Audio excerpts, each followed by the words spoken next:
Sur Africa 24, l'African Union Journal vous est présenté par Afreximbank.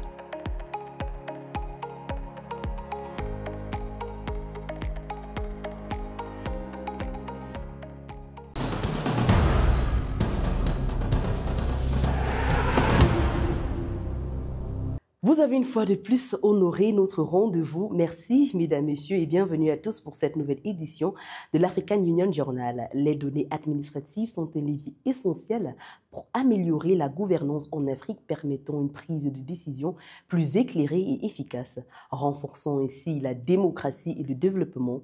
L'Afrique aspire à tirer parti de ces données pour renforcer sa gouvernance. Mesdames, messieurs, tout de suite, reportage et analyse pour décortiquer les plans d'action menés par l'UA à ce propos.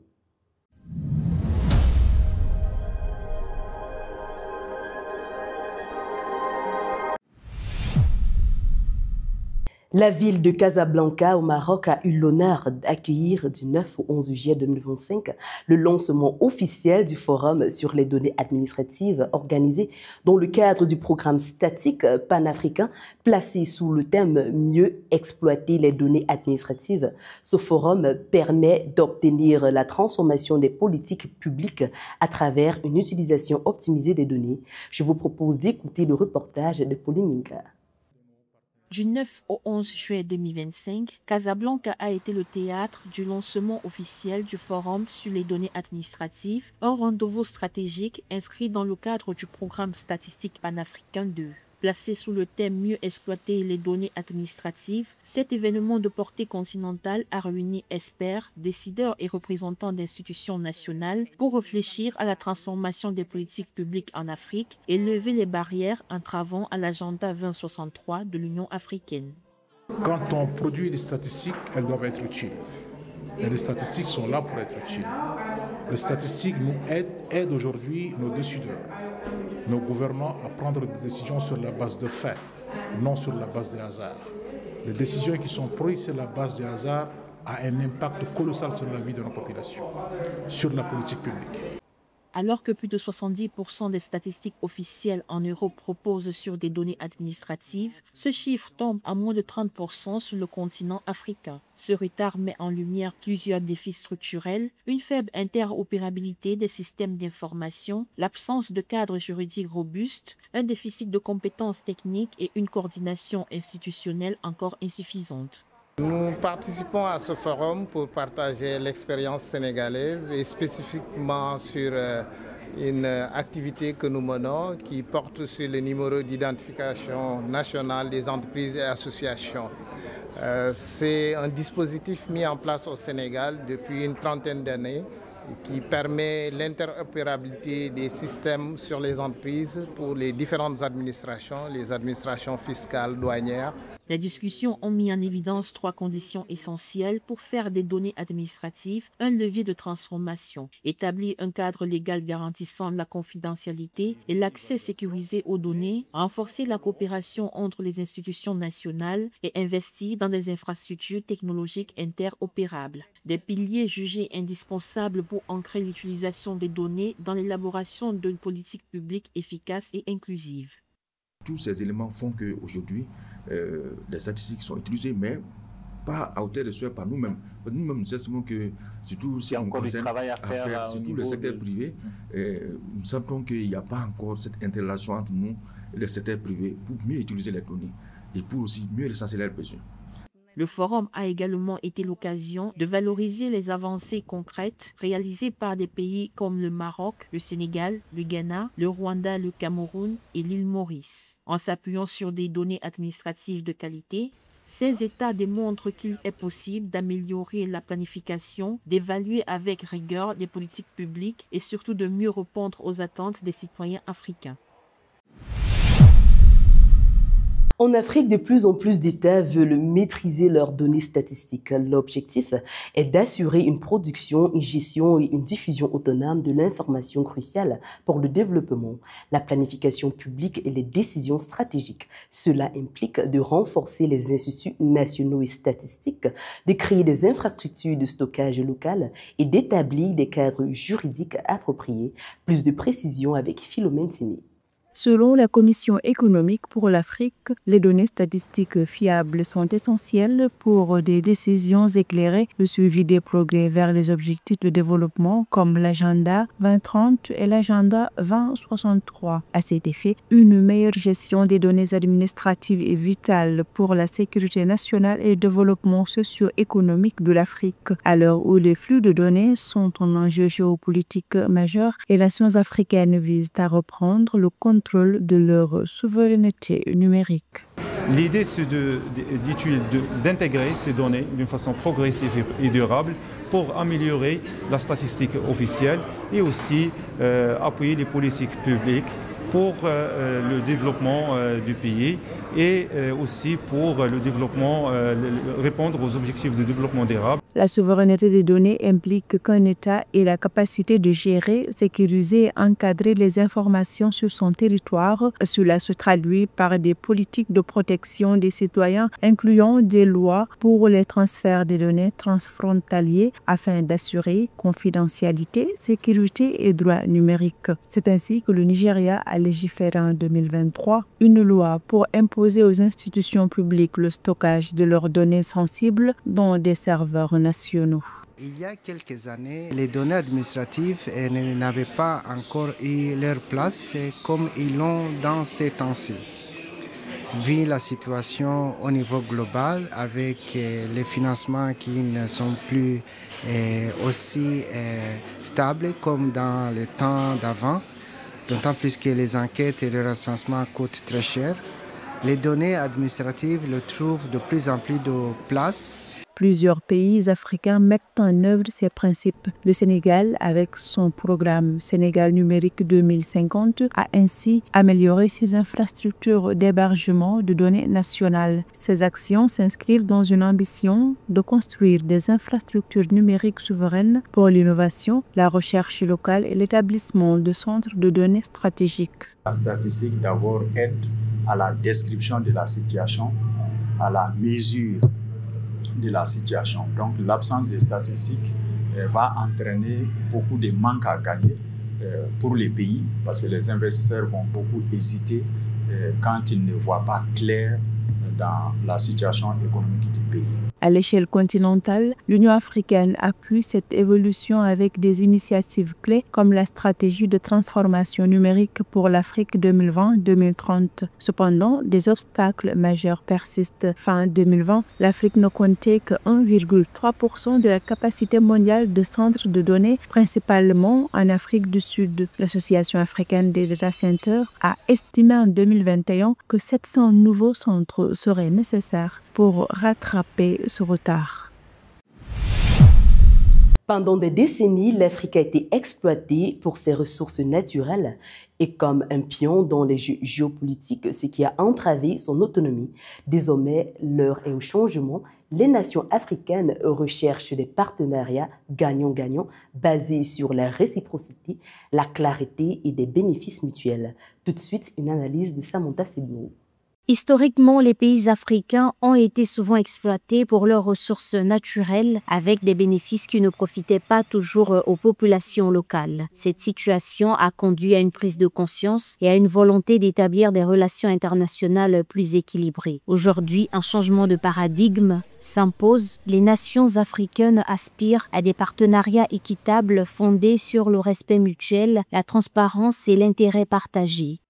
Il est temps que nos administrations, nos politiques fassent les efforts nécessaires pour réellement intégrer nos économies, parce que si nous ne parvenons pas à le faire, nous resterons dans une communauté de pauvreté. Je veux dire à nos compatriotes que si nous ne partageons pas le même idéal démocratique, que si nous ne partageons pas le même idéal de liberté, que si nous ne partageons pas le même idéal politique, c'est moins grave que de ne pas partager le même idéal économique. L'économie, c'est la survie. Et la pauvreté est la mère de toutes les catastrophes. Si nous ne parvenons pas à sortir nos pays de la pauvreté, la démocratie sera compromise.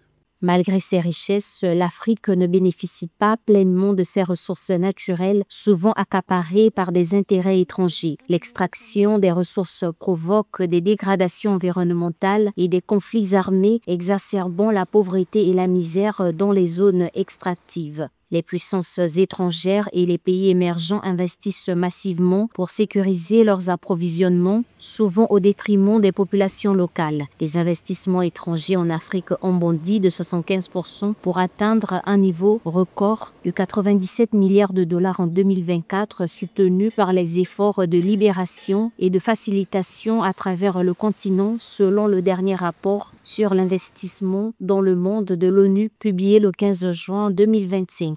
Comment faire venir des usines? Comment nous aider à produire de l'énergie pour transformer sur place? Nous avons des très belles chutes avec la chute de Boué qui peut nous produire 650 MW. C'est maintenant ensemble qu'on peut réaliser l'économie gabonaise. Et c'est une réalité d'investir. Vous ne courez pas de risque.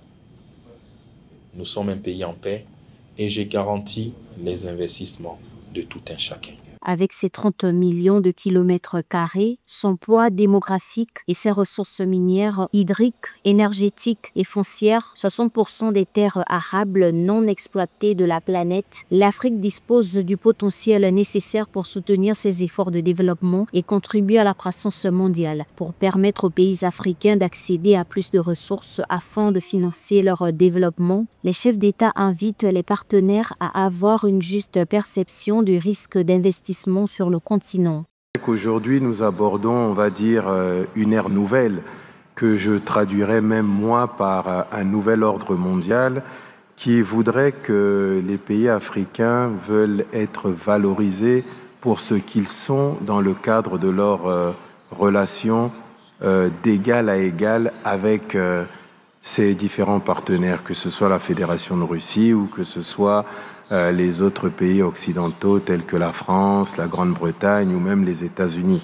La quête de partenariat équitable est une nécessité stratégique pour que l'Afrique maîtrise son développement. Elle implique à la fois une affirmation de souveraineté, une montée en compétences locales et un dialogue international rénové. C'est en parlant d'égal à égal que l'Afrique pourra devenir un acteur pleinement reconnu sur la scène mondiale, selon les experts.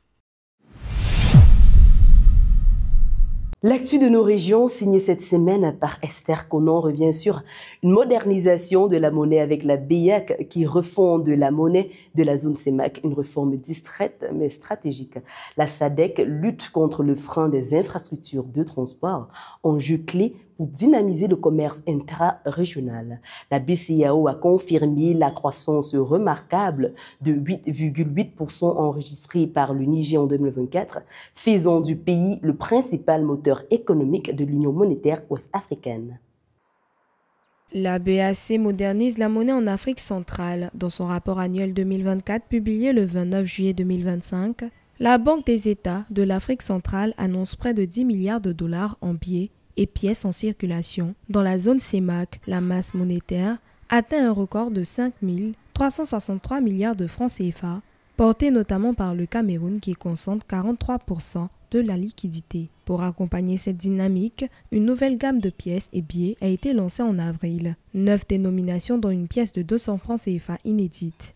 Objectif, afficher 3 milliards de pièces en circulation d'ici 2030. Les pays membres de la Communauté de développement d'Afrique australe, SADC, peinent à développer leurs infrastructures de transport, frein majeur au commerce interrégional, a souligné Angèle Makombo Ntumba, secrétaire exécutive adjointe chargée de l'intégration régionale. Alors que les échanges hors zone restent plus faciles, les difficultés logistiques entravent la circulation des marchandises d'un pays à l'autre. Madagascar, en particulier, souffre de l'absence de liaison maritime et aérienne directe avec ses voisins, rendant les exportations vers l'Europe et les États-Unis plus simples que vers les pays voisins. Pour remédier à cette situation, le développement des infrastructures de transport figure parmi les priorités des États membres et sera au cœur des discussions lors de la prochaine semaine de l'industrialisation de la SADC. Le 2 juillet 2025, la BCEAO a publié son rapport annuel 2024, révélant une croissance de 8,8% pour le Niger qui s'impose comme le principal créateur de richesses au sein de l'UEMOA. Cette performance est portée par une agriculture dynamique et des exportations pétrolières solides, confirmées par plusieurs institutions financières. Selon Dr Seyni Al-Mustafa, cette richesse doit être gérée avec rigueur pour éviter le gaspillage et soutenir le développement durable. Il préconise une stratégie d'industrialisation adaptée, un renforcement de capital humain et une meilleure implication des acteurs locaux, notamment dans les secteurs miniers et pétroliers. L'objectif, transformer cette croissance en progrès social durable pour réduire la pauvreté. À l'issue de la COP 15 de la Convention Ramsar, le président du Zimbabwe a été désigné président pour un mandat stratégique dans un contexte de crise écologique mondiale. Cette prise de fonction marque un tournant pour Harare qui ont emporté haut la voix du Sud global, renforcer la conservation des zones humides et intégrer ces écosystèmes vitaux dans les politiques de développement durable et de coopération régionale en Afrique. Les détails, c'est avec Marie-Raphaël Antolo. Le Zimbabwe a officiellement pris la présidence de la 15e session de la conférence des parties contractantes à la Convention de Ramsar sur les zones humides lors de la cérémonie d'ouverture du segment de haut niveau tenu à Victoria Falls le 24 juillet 2025. Le Zimbabwe va ainsi assumer cette présidence en succession à la Chine pour un mandat de 3 ans. La passation a symbolisé l'engagement du Zimbabwe pour la préservation et la restauration des zones humides au niveau mondial. Les zones humides telles que les rizières, mangroves, étangs, lacs, tourbières et marécages sont des habitats cruciaux pour près de 40% des espèces terrestres. Elles constituent un moyen de subsistance pour près d'1 milliard de personnes.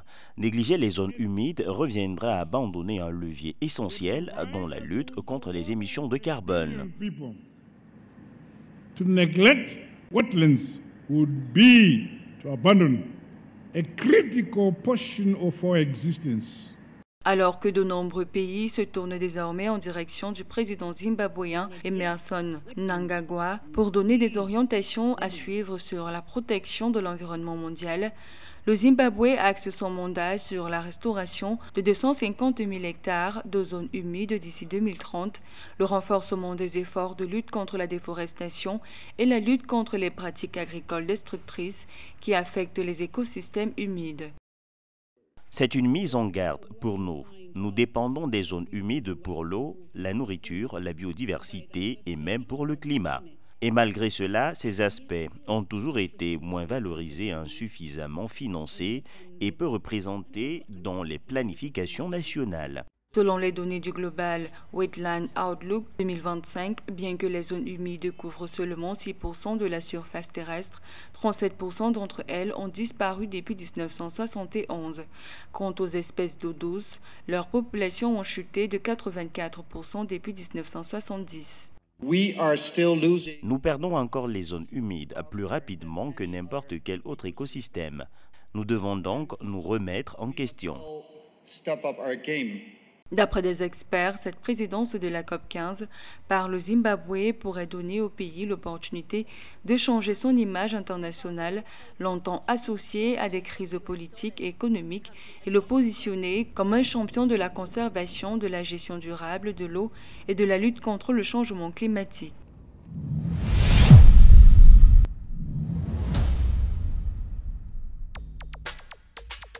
Du 12 au 14 août 2025, la capitale libérienne accueillera le lancement officiel de la stratégie nationale de mise en œuvre de la zone de libre-échange continentale africaine. Cet événement marque une étape majeure dans l'intégration économique du Libéria au marché continental. Organisé en partenariat avec la Commission économique pour l'Afrique, le forum réunira acteurs gouvernementaux, secteurs privés et partenaires techniques autour des priorités nationales pour stimuler le commerce intra-africain, l'industrialisation et la création d'emplois durables. Du 4 au 10 septembre 2025, Alger deviendra la vitrine du commerce continental en accueillant la 4e édition de la foire commerciale intra-africaine. Organisée par Afreximbank et l'Union africaine, l'événement réunira plus de 1600 exposants et des milliers d'acheteurs pour stimuler les échanges commerciaux entre pays africains. Des conférences de haut niveau, des expositions multisectorielles et des rencontres B2B sont prévues pour favoriser les partenariats et promouvoir l'offre industrielle africaine. Du 10 au 12 septembre 2025, Harare accueillera le Forum régional d'investissement de la Communauté de développement d'Afrique australe. Organisé avec l'appui de la FAO dans le cadre de l'initiative Main dans la main, ce rendez-vous stratégique réunira décideurs politiques, investisseurs et institutions de développement pour accélérer l'investissement dans l'agriculture durable et les chaînes de valeur régionales. L'objectif, renforcer la sécurité alimentaire et dynamiser l'économie rurale dans les pays membres de la SADC.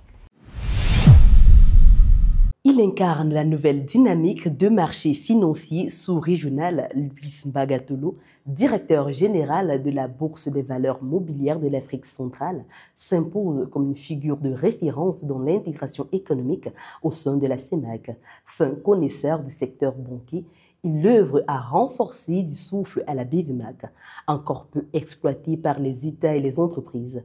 Focus avec Marie Roger sur le parcours et les ambitions de ce technocrate camerounais engagé. À la tête de la Bourse des valeurs mobilières de l'Afrique centrale BVMAC depuis janvier 2021, Louis Banga Ntolo incarne une vision nouvelle pour dynamiser le marché financier sous-régional. Cet expert camerounais, nommé pour un mandat de 4 ans, succède à Jean-Claude Mboua dans un contexte marqué par de fortes attentes autour de la BVMAC, bourse unifiée de la zone CEMAC. La contribution du marché financier aujourd'hui est aux alentours de 2,3% du produit du PIB de la CEMAC. Notre objectif est de l'amener vers 10%. Nous avons aussi pour objectif d'atteindre une capitalisation boursière de 1000 voire 2000 milliards. Donc ça, c'est un peu les objectifs. Et le potentiel aujourd'hui est là parce que les États de la CEMAC ont bien voulu donner un certain nombre d'entreprises. Titulaire d'un doctorat en banque, monnaie et financement de l'université Lumière Lyon 2, Louis Banga Ntolo est un acteur majeur de la finance camerounaise. Il a contribué à la mise en place de la Douala Stock Exchange avant de siéger au sein de la Commission des marchés financiers du Cameroun. En 2018, il prend la tête de SG Capital Securities Central Africa, société de bourse créée par le groupe Société Générale. Il intervient alors sur plusieurs opérations de grande envergure comme l'emprunt obligatoire de l'État du Cameroun, celui d'Ora Group ou encore de la BDAC. Alors, les principaux défis que la bourse veut relever aujourd'hui, c'est que déjà, si sur le plan réglementaire, nous avons réaménagé nos textes qui sont mieux disants aujourd'hui, que ce soit pour la grande entreprise, pour la petite entreprise, mais également pour les États. L'autre défi, c'est l'inclusion financière, c'est l'élargissement de la base investisseur. Et dans les défis, dans cette inclusion financière, donc de permettre à ce que beaucoup de citoyens de la CEMAC, y compris ceux qui n'ont pas accès au secteur bancaire, puissent néanmoins devenir des investisseurs du marché. Nous avons mis sur le pipe une réforme. Mais la tâche est immense. Malgré l'unification des places boursières de la CEMAC, seulement 5 entreprises sont actuellement cotées en actions pour une capitalisation de 35 milliards de francs CFA. L'objectif fixé est pourtant bien plus ambitieux, 1200 milliards. Le dirigeant compte sur l'engagement des États membres pour franchir un cap. Le transfert de participation publique vers la BVMAC, prévu depuis 2018, reste partiellement appliqué. 3 États n'ont toujours pas honoré leurs engagements. La réglementation de change est une réglementation qui permet de soutenir la stabilité monétaire. Nous sommes dans une zone monétaire. Il faut que la stabilité monétaire soit soutenue. Il faut qu'il y ait la résilience de nos économies. Ça veut dire que nos économies ne doivent pas être à court de devises un jour et ne pas être en mesure d'importer ce que nous voulons bien acheter, que nous ne produisons pas chez nous. Autre priorité, faciliter l'accès des PME en bourse. Aujourd'hui, des critères jugés trop élevés freinent leur participation. Louis Banga Ntolo plaide pour un assouplissement des règles afin de stimuler l'investissement productif. En parallèle de ses fonctions, ce passionné de transmission du savoir intervient comme enseignant dans plusieurs institutions camerounaises. Porté par son expérience et une vision résolument intégratrice, Louis Banga Ntolo s'attelle à faire de la BVMAC un véritable moteur de développement économique de la sous-région. Merci d'avoir suivi cette édition de l'African Union Journal préparée pour vous par l'ensemble de la rédaction. Retrouvez toute l'actualité africaine sur notre site africa24tv.com et sur l'application MyAfrica24.